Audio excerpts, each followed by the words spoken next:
حضور علیہ السلام کے صحابہ حضور کے پردہ فرمانے کے تقریباً آدھی صدی تک کے لوگوں کی رہنمائی کرتے رہے، بلکہ پونا صدی تک. تو جو لوگ سب جوان تھے تبھی تو نا. سعد ابن ابی وقاص اس وقت جنگ میں شریک ہوئے جب ان کے چہرے پہ داڑھی بھی نہیں نکلی تھی. مولا علی 9 سال یا 8 سال کی عمر کے تھے جب آپ نے کلمہ پڑھا. حضرت سیدنا فاروق اعظم 30-32 سال کے تھے جب آپ نے کلمہ پڑھا. حضور نے ٹارگٹ جوانوں کو کیا.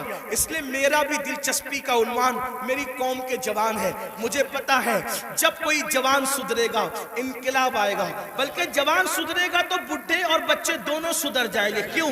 کیونکہ جب جوان بیٹا مسجد جائے گا، جوان بیٹا مسجد جائے گا تو بوڑھا تو شرم کے مارے مسجد آنا ہی ہے کہ وہ سدھر گیا، اب میرے پیر قبر میں لٹک رہے، میں گھر میں کیسے بیٹھوں. اس نے تو سدھر نہیں ہے. لیکن جوان باپ کو جب بچہ مسجد جاتے دیکھے گا تو بچہ باپ کی انگلی پکڑ کر خود ہی جائے گا. تو ایک جوان سدھار دو، گھر کے 2 خود ہی سدھر جائیں گے. اس لیے اقبال نے بھی جوان کو ٹارگٹ کیا. کہتے نہیں تیرا نشیمن قصر سلطانی کے گنبد پر، نہیں تیرا نشیمن قصر سلطانی کے گنبد پر، تو شاہی ہے بسیرا کر پہاڑوں کی چٹانوں میں. اور عقابی روح جب بیدار ہوتی ہے جوانوں میں، نظر آتی ہے ان کو اپنی منزل آسمانوں میں. چھوڑ دو گناہ، اگر جوانی میں گناہ چھوڑ دو گے اللہ کے محبوب بن جاؤ گے، اللہ کے مقبول بن جاؤ گے. جوانی میں گناہ چھوڑ دو گے، توبہ کرو گے، جنت میں رسول اللہ کا پڑوس نصیب ہوگا. اگر جوانی میں گناہ چھوڑ دو گے اللہ بڑھاپا عزت سے بھرپور کر دے گا. جو لوگ جوانی میں گناہ چھوڑتے ہیں اللہ انہیں عزت والا بڑھاپا عطا کرتا ہے، وقار والا بڑھاپا عطا کرتا ہے. تو یاد رکھیے. اور پھر یہ سب کے سب جوان، مجھے بہت خوشی ہوتی ہے کاش کہ یہ جوان، میں آپ کو یہ نہیں، دیکھیے ایک مشورہ دیتا ہوں علماء کرام، اگر میں غلطی کروں تو میری اصلاح کریں. میں آپ کو لباس بدلنے کے لیے نہیں کہہ رہا ہوں. آپ کوئی لباس پہنیے شریعت کی حد میں رہ کر، توجہ، شریعت کی حد میں رہ کر آپ کوئی لباس پہنے. آپ کو میں دل بدلنے کے لیے کہہ رہا ہوں، کردار بدلنے کے لیے کہہ رہا ہوں. ہمارے یہاں لباس، جبے کبے کرتے کی وہ اہمیت نہیں ہے جو خشیت ربانی کی اہمیت ہے. لباس کوئی ہو، دل خوف اور خشیت والا ہو، سر پہ امامہ ہو یا نہ ہو، لیکن کردار متاثر کرنے والا ہو.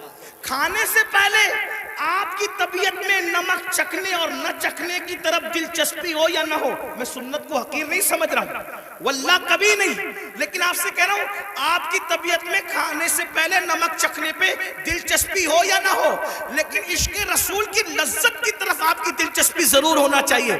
اہمیت اس طرف ہے، چہرے سنوارنے کی بجائے کردار سنوارو. اپنے سروں کی ٹوپیاں خوبصورت کرنے کی بجائے اپنے کردار کو خوبصورت کرو.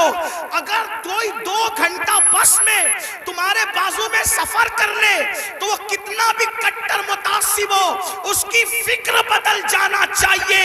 اور جب وہ کسی اپنے سے ملے تو کہہ کے ملے میں بھی کسی مسلمان کے ساتھ سفر کر چکا ہوں. لوگ جو کہتے ہیں مسلمان ایسے نہیں ہوتے بلکہ مسلمان تو ایسے ہوتا ہے. ایک بات مجھے یہاں یاد آئی، بات آگے بڑھانے سے پہلے ایک بات. ایک بس میں ایک مسلمان سفر کر رہا تھا تو جو کنڈکٹر ہوتا ہے تو وہ اس نے جان بوجھ کر ٹکٹ لینے والے مسلمان کو کچھ پیسے زیادہ دے دی، جان بوجھ کر. توجہ کرنا، لوگ لوگ ہماری کتابوں کی اسٹڈی نہیں کر رہے ہیں، لوگ ہم سے اسلام سیکھنا چاہ رہے، سمجھنا چاہ رہے. اگر آپ اس نیت سے سدھر کے رہو، آپ اس نیت سے سدھر کے رہو کہ کم از کم میری وجہ سے کوئی اسلام سے بدظن نہیں ہونا چاہیے، یہ سوچ کے سدھر جاؤ میرے بھائی. اور اگر آپ کی وجہ سے کوئی اسلام سے بدظن ہوگا، یہ وہ نقصان ہے کہ قیامت تک اس نقصان کا خمیازہ بھگتنا پڑے گا. اس لیے کردار کے دھنی بنو. تو کچھ پیسے زیادہ بس کے کنڈکٹر نے اس کو مسلمان کو دے دی، اور اس کے بعد اس نے تجاول عارفانہ سے کام لیا، یعنی کہ اس نے جان کر انجانا ہو گیا. مسلمان نے پیسے گنے اور گننے کے بعد اس نے اس کو بلا کر کہا کہ کنڈکٹر صاحب یہ پیسے آپ نے مجھے کچھ زیادہ دے دیے ہیں، یہ واپس لے لو۔ اس نے کہا نہیں میں نے زیادہ نہیں دیے، وہ ایسے ہی ہے۔ کہا نہیں میں نے گنا ہے، یہ زیادہ ہے، آپ لے لیں اس کو، آپ لے لیں۔ کہا آخر میں نے نہیں دیے تو کیوں لوں؟ تو کہا یہ آپ کو لینے پڑیں گے کیونکہ میرا مذہب میں اس کی اجازت نہیں ہے۔ تب کنڈکٹر نے کہا دنیا جھوٹ بولتی ہے، تم سچے ہو۔ لوگ کہتے ہیں مسلمان ایسے ہوتے ہیں، مسلمان واقعی ایسے ہوتے۔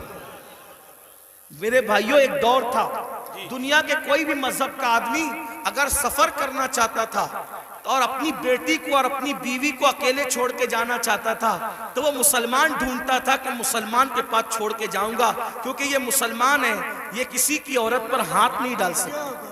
یہ اپنی پہچان تھی، اپنی امانتیں مسلمان۔ آپ دیکھیں تاریخ ہے نا، مکے والے حضور پہ پتھر بھی مارتے تھے، اور جب امانت رکھنے کی بات آتی تو ابو جہل اور ابو لہب کے پاس نہیں رکھتے تھے۔ معلوم ہے کہ یہ ڈاکو لوگ ہیں، پتھر جس کو مار رہے ہیں اسی کے پاس اپنی امانت رکھنے کے لیے آ رہے ہیں، کیونکہ جانتے ہیں کہ یہ محمد الرسول اللہ صادق بھی ہے، امین بھی ہے، یہاں سے ہماری امانت میں خیانت نہیں ہو سکتی۔ اور حضور نے کیا تاریخی طور پر دنیا کے سامنے ثابت کیا، ہجرت کے لیے جا رہے ہیں تو امانتیں لے کے نہیں جا رہے ہیں، اپنے بھائی کی جان کو خطرے کی جگہ پہ سلا کر کے کہتے علی سو جانا، صبح اٹھ کر کے سب کی امانتوں کو لوٹانا، پھر آ کر کے ہم سے ملاقات کرنا۔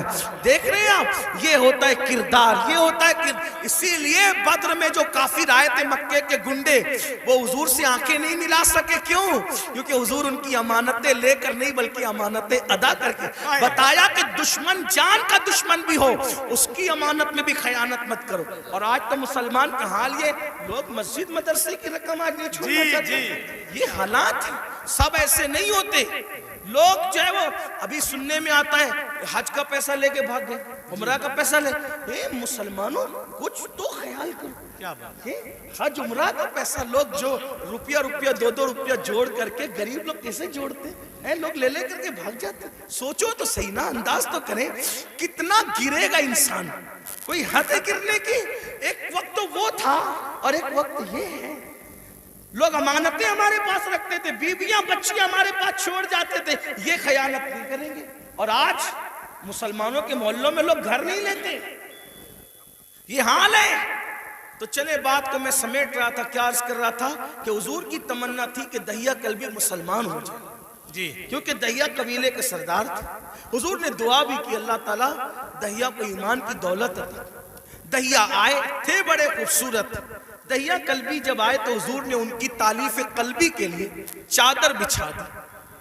دہیہ نے چادر اٹھائی، عرض کی آقا میں اس چادر پہ بیٹھنے کے قابل نہیں ہوں، اور پھر عرض کی آقا میں تو کلمہ پڑھنے آیا ہوں، غلاموں میں شامل ہونے آیا ہوں۔ حضور خوش ہو گئے، فرمایا کلمہ پڑھ لو۔ کا نہیں حضور ایک عرض کرنا ہے کہ میں نے اپنے قبیلے کی 500 لڑکیوں کو اپنے ہاتھوں سے دفن کیا زندہ، تو جو 500 لڑکیوں کا قاتل ہو وہ کلمہ پڑھے گا تو کیا اس کے گناہ معاف ہو جائیں گے؟ اس کے گناہ معاف ہو جائیں گے؟ حضور نے سر جھکا لیا۔ جبریل آئے، یا رسول اللہ، اللہ سلام فرماتا اور کہتا ہے بولو اس کو کہ پڑھ لے ایک مرتبہ لا الہ الا اللہ محمد الرسول اللہ۔ صرف 500 لڑکیوں کا قتل ہی نہیں، اور بھی کچھ کیا ہے تو سب معاف ہو جائے گا۔ حضور نے کہا پڑھ لا الہ الا اللہ۔ جو کلمہ پڑھتا ہے لا الہ الا اللہ، اللہ کلمہ پڑھنے سے پہلے کے سارے جرائم معاف کر دیتا ہے۔ دہیہ نے کلمہ پڑھا، حضور رونے لگے۔ صحابہ نے پوچھا حضور خوشی کا مقام ہے کیوں روتے ہیں؟ آقا فرماتے کافر کلمہ پڑھے تو سب مٹ جائے، اگر مومن یہ کلمہ پڑھے تو خدا اسے کیا مقام عطا فرمائے۔ تو اللہ کے بندو توبہ کرو، اللہ کی طرف آؤ۔ اللہ پاک سے دعا ہے اللہ سب سے پہلے مجھے آپ کو عمل کی توفیق دے، جہنم سے خود بچو، جہنم سے بچانے کی کوشش کرو۔ گفتگو کے درمیان کوئی غلطی ہو تو اللہ تعالیٰ معاف کرے۔